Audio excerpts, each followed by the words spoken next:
You will hear a number of different recordings and you will have to answer questions on what you hear.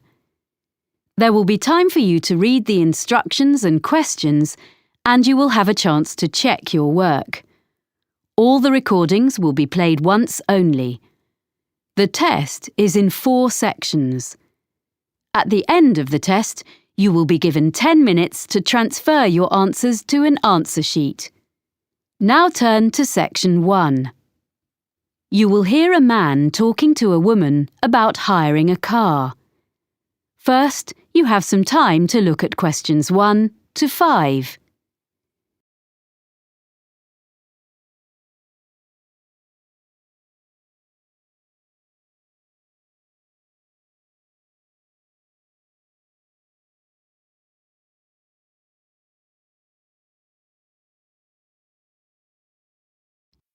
Now we shall begin. You should answer the questions as you listen because you will not hear the recording a second time. Listen carefully and answer questions 1 to 5. Hello, how can I help you? Hi, I'm Carlton Mackay, and you booked me some flights recently to Australia and some internal ones? Oh, yes, Mr. Mackay. I remember you now, of course. Well, I find I'm going to need car hire while I'm in Sydney after all. I think you said you could recommend a good value company? Yes, that's right. Cost-wise cars. They're very good and don't charge lots of extras. They have 3 offices in the Sydney area, including one office right at the airport. So I'll just book it online? Yes, you can book online, but you should have their phone number too, just in case. Of course. That's 1800 705 639. It's on the website, and you can get a discount if you quote your booking reference from us. Oh, what's that? I mean the one you got from me when we booked your flights. I have it here. 743 002. Oh, thanks. I guess I've got it at home, but I'll write it down again in case. A discount is good. So, where exactly is the office? I'll be coming to the domestic terminal from Melbourne. It's immediately outside the international terminal. OK. And another thing I want to check is, will they be open when I arrive, or is it just office hours? Well, they open at 7:15 and close at 6:15 in the evening. So let's see. You're due to land at 6:10. By the time you've collected your bags and so on, which will take a little while, they won't be open. But if you arrange it in advance, they can wait for you. You do have to pay an extra $30 for that, though. OK. Well, I'm staying near the airport the first night, so I could go back in the morning and save a day's hire? Yes, that'd be better. That'd save you about $50. Do you know what kind of cars they have? Quite a variety, I think. The best value should be under $60 a day with luck. That would be the Echo, I guess. Sorry? ECHO. Like when your voice bounces back? Before you hear the rest of the conversation, you have some time to look at questions 6 to 10.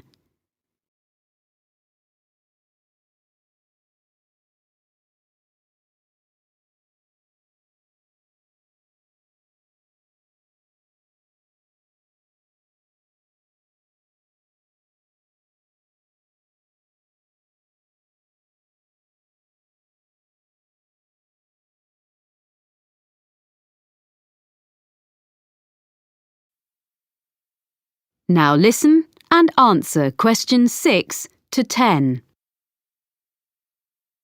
I suppose I have to book online before I leave? That's the best way. They won't deduct any charges until you finish with the car, but they do need your credit card number when you book, and of course they'll want to see your driving licence when you collect. How long will you need it? I'm in Sydney for 7 days. I'll only actually need to use it on 3 or 4 of those days, I hope, but I'll keep it for the whole week. I guess it's going to be a few $100s. Can you suggest anything I can do to keep the cost down? Oh, you get quite a big discount if you do less than 1,000 kilometres in the week. Oh, that's good. I don't suppose I will be driving that far, actually. But, oh yes, the other thing I should mention is the insurance. It's included in the price. Oh, that is good value then. Yes, but what you must remember is that it doesn't cover anything except the car, so you must be careful not to leave anything at all in it when you park, because your luggage isn't insured, even if it's out of sight, locked in the boot. Yeah, well, I think my travel policy will cover that, actually. Good. OK, and can I return the car outside office hours? My flight home is very early in the morning. Can I put the keys through the door or something?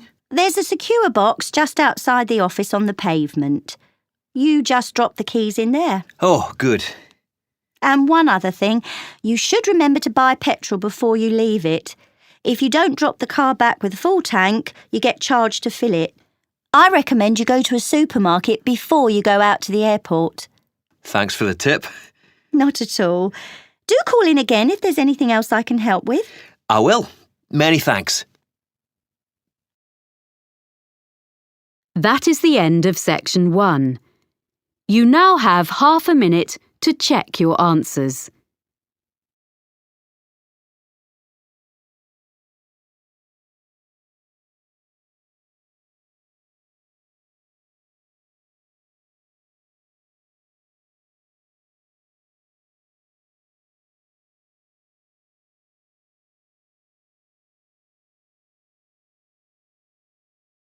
Section 2. You will hear a speaker from the hotel industry addressing a group of young people about careers with her firm. First, you have some time to look at questions 11 to 15.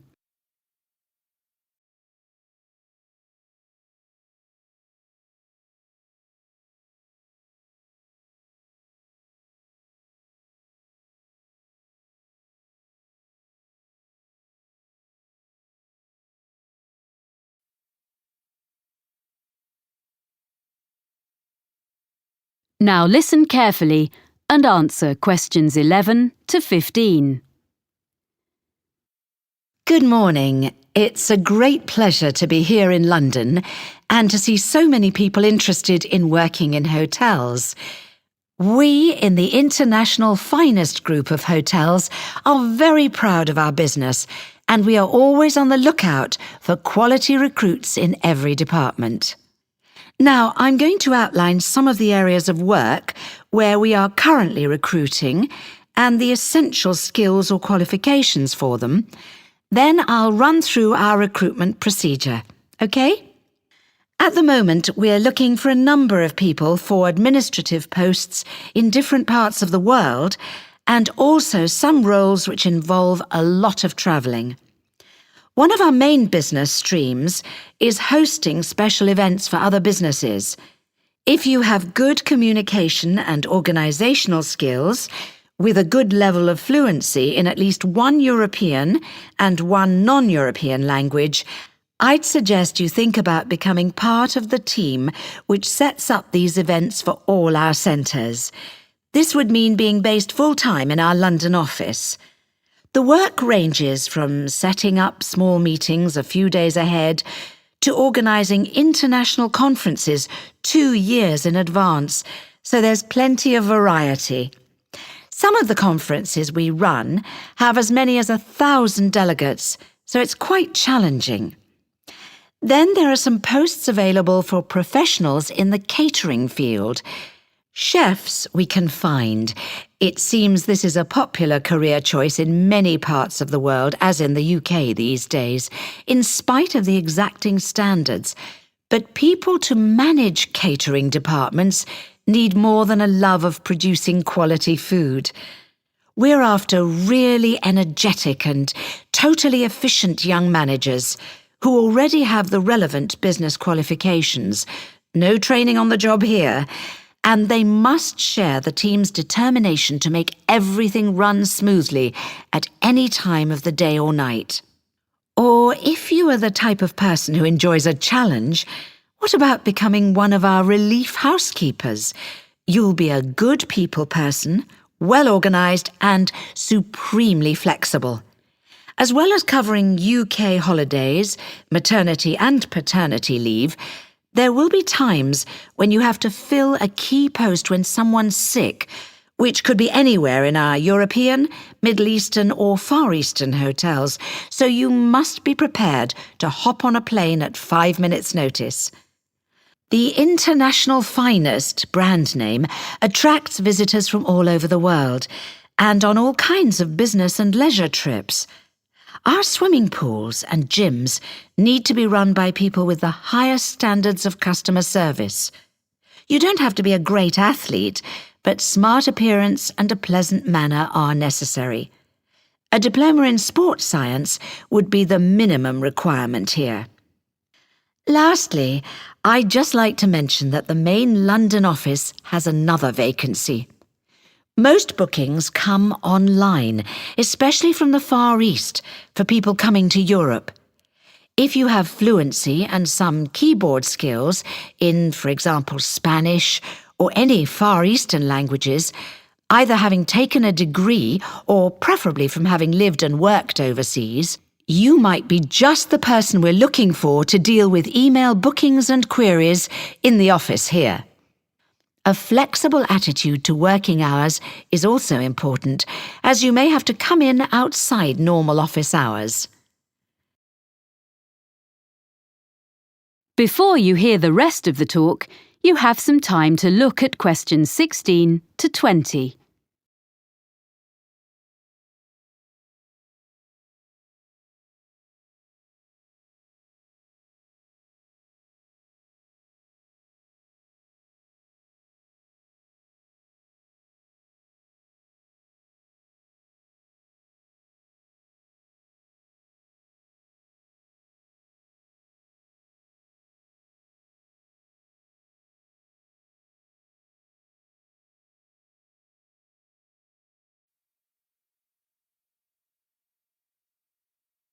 Now listen and answer questions 16 to 20. So that's an overview of the kind of jobs. Now, how to get them. First of all, provided you have a UK work permit, you can go online and register an interest in working for us. By return, you'll receive a unique applicant's code, which is your personal identification number and which we'll use in all communications. Along with that, you get access to the Human Resources website, where you should make sure you understand the legal terms and conditions which apply to all our employees. That's also where you can then download the application form, fill it in, and send it back along with your CV. You'll know within 48 hours whether you're being considered as you get an automated response. Sorry if it's a bit impersonal, but at least it's quick. Hopefully, if we like the sound of you, there will be in that automated response a list of times for an initial interview which will take place by telephone during the following week. You confirm by email which of the time slots will suit you. Provided the interview is satisfactory, at that point we'll ask for any evidence of qualifications required, which might be your degree or diploma certificate or so on, which you have to send certified copies of, and we contact your referees. The last thing you have to do is you come along and have a look round the International Finest Group head office, get to know some of our team in Human Resources face-to-face, and participate in a one-day recruitment seminar, which involves a number of group and individual activities, along with other potential employees. Then, with luck, we'll offer you a job. So I hope you like the sound of joining our organisation. That is the end of section 2. You now have half a minute to check your answers.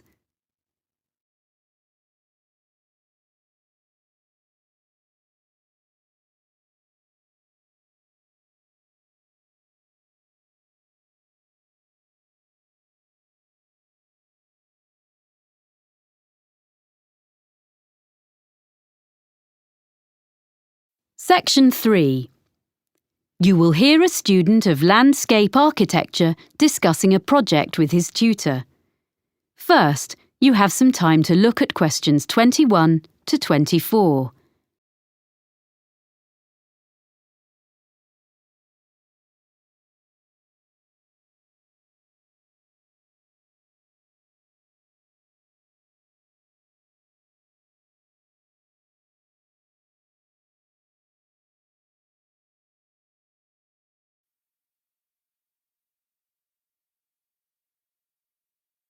Now listen carefully and answer questions 21 to 24.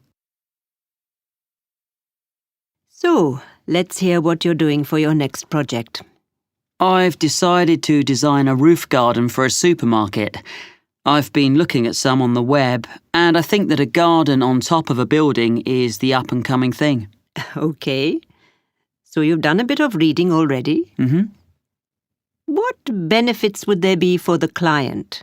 Why do you think a supermarket chain would be willing to meet the expense of construction? You do realize that would be the first thing they raise. Yes, I know. But I'd explain that in spite of the initially high expense, they would save that much in approximately 5 years. Well, I'd have to do sums. Calculate specifically. Yes. How would the saving come about?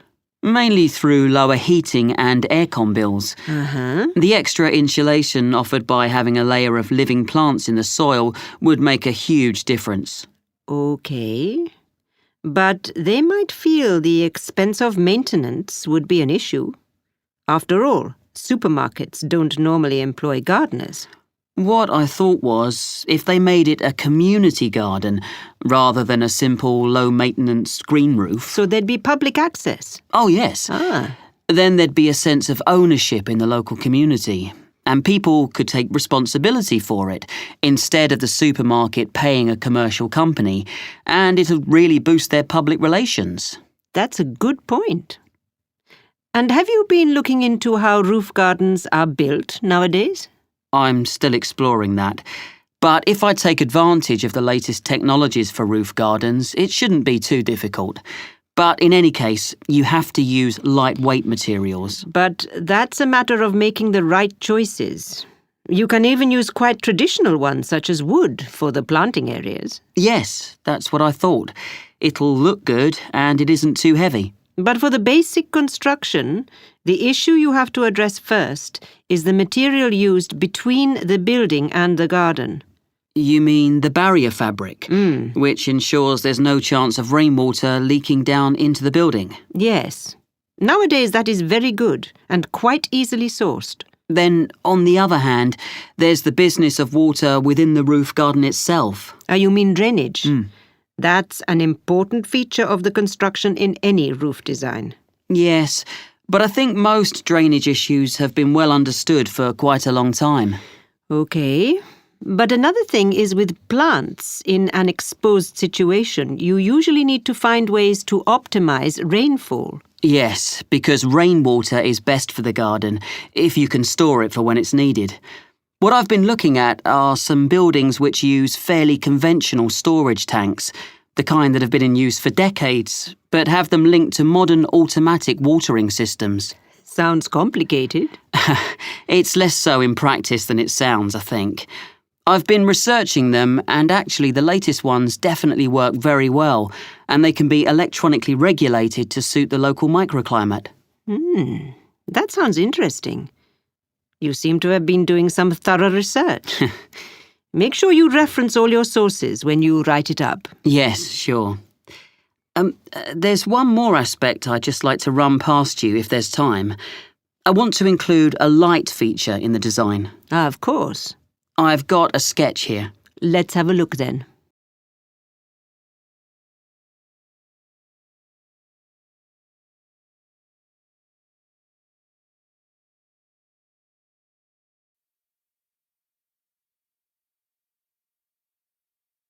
Now listen and answer questions 25 to 30.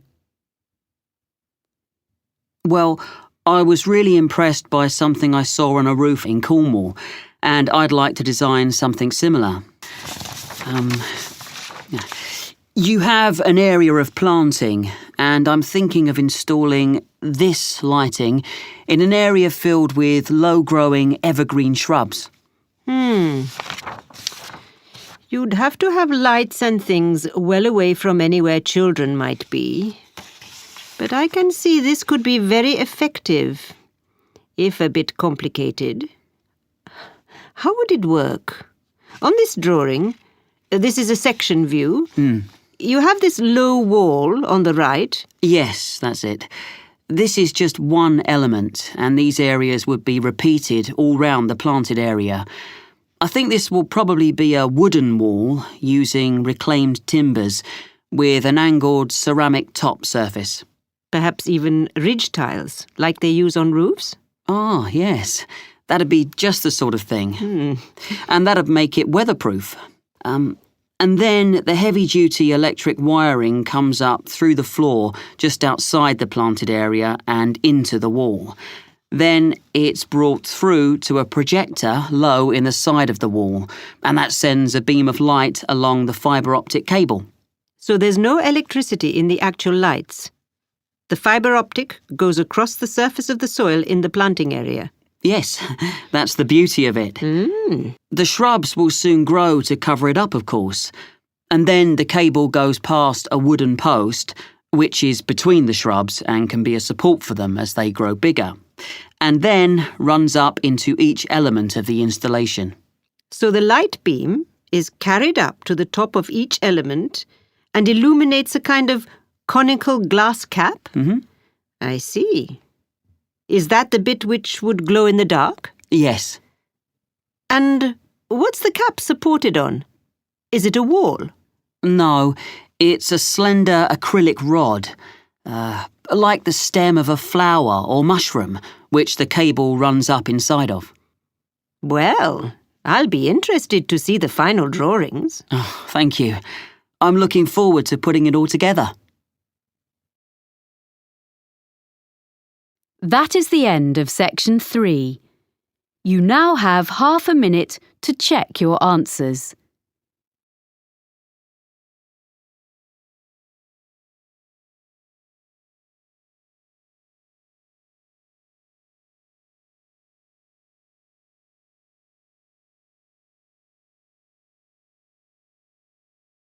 Section 4.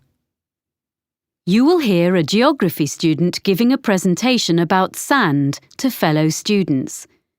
First, you have some time to look at questions 31 to 40.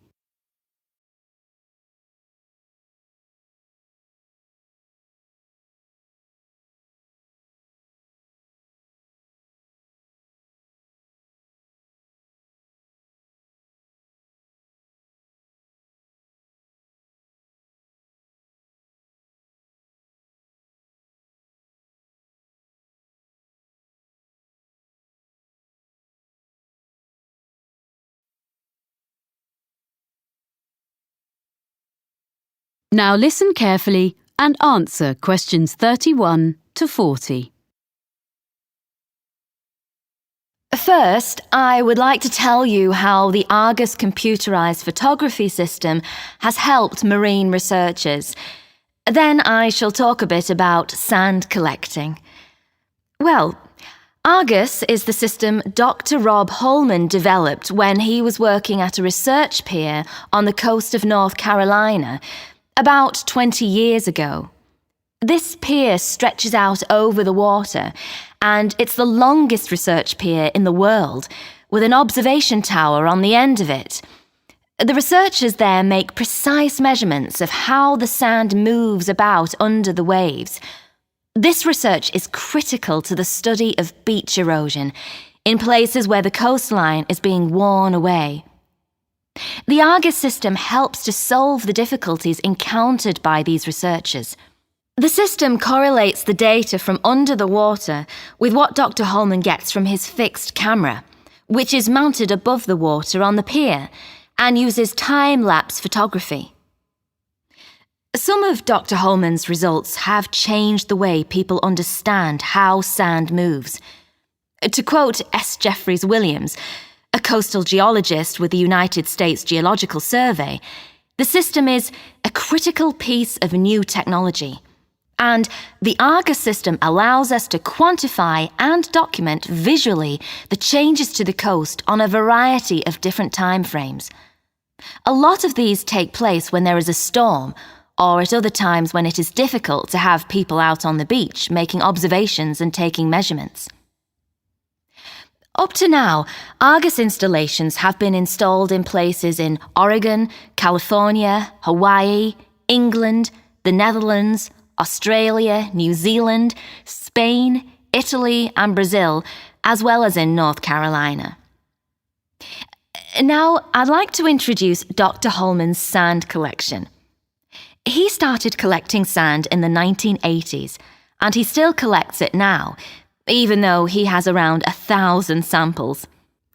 They come from his travels and from geologists and amateurs all over the world, and the collection includes sand from each continent, including Antarctica. People send him sand in envelopes, plastic bags, paper towels, and all sorts. Each is stored in a glass jar, which Dr. Holman labels by latitude and longitude of its origin. As well as he can work them out. Sometimes the information is a bit sketchy. Anyway, it's mainly geology students at the university who study his collection, and they can learn a lot from it. For instance, one set of tubes displays sand from the east coast of the US, so you can see that the sand gets lighter and finer from north to south.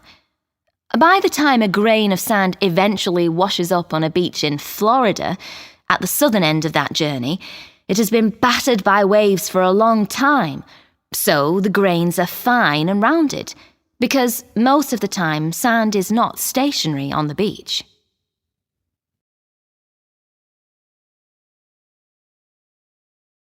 Okay, so if you'd like to collect sand and maybe even send some to Dr. Holman, how should you go about it? Well, the list of equipment is very short and easy to find, but you should keep a supply when you're travelling, as you never know when you'll come across an interesting sand sample. One really handy thing for digging sand, especially if it's hard or frozen, is a spoon. It's perfect for that. If you're travelling by air, it'll have to be plastic, but metal is preferable, as plastic tends to break. You need something to put the samples in that is damp-proof and easy to carry. You can just use plastic bags, but you need to record the location and date on the bag, so you must also have a permanent marker with you, because you can never assume you will remember where you gathered a sample from later on, and you don't want it to rub off before you get home. And that's about all you need in the field to collect sand. When you get home, your samples should be logged in a notebook or computer. You need to note the location and be really specific as to exactly whereabouts on the beach you gathered your sample, low tide mark, under cliff area, etc. Then you store your sample. You want to keep everything in good condition and avoid contamination. So first you make absolutely sure that each sample is perfectly dry. You don't need any complicated apparatus for this. You can just air it out on layers of newspaper, which is suitably absorbent. Most people find that's the best way. Then, lastly, but this is really important, before there can be any chance of confusing this latest sample with another, you put it in a clean small bag or a jar, and you must stick an identification label on straight away. Some people put one inside as well, in case the outer label falls off, but that's up to you. Well, that's about all you need to know to get started as a sand collector. Any questions? That is the end of section 4. You now have half a minute to check your answers.